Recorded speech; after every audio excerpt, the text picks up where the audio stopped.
आणि आज तर ते रवींद्र चव्हाण म्हणून प्रदेशाध्यक्ष आलते आणि ते असे केस पिंजरलेले आंघोळ बी करते का नाही की माणूस 4-4 दिवस. आणि काय हायसिटीच्या पुढं जाऊन काय म्हणतात, तुम्ही लातूरकर आदरणीय विलासराव देशमुख साहेबांची आठवण इथून पुसून टाका. ही काय पद्धत रे बाबा. निवडणूक महानगरपालिकेची आहे. आदरणीय विलासराव देशमुख साहेब ह्या लातूर मधल्या प्रत्येक नागरिकासाठी दैवत आहेत. कोणताही पक्ष असो, कोणतीही जात असो, ह्याच्या सगळ्याच्या पलीकडे जाऊन त्यांनी लातूरसाठी केलेलं आहे. हे लातूर त्यांनी घडवलेलं आहे आणि इथून तुम्ही आठवणी पुसायला आलात.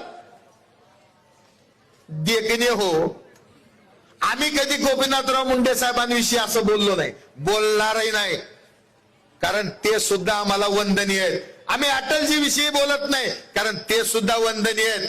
प्रमोद महाजनांविषयी बोलत नाही, ती आमची संस्कृती नाही. पण यांची संस्कृती काय आणि आम्हाला सुसंस्कृतपणा शिकवता तुम्ही.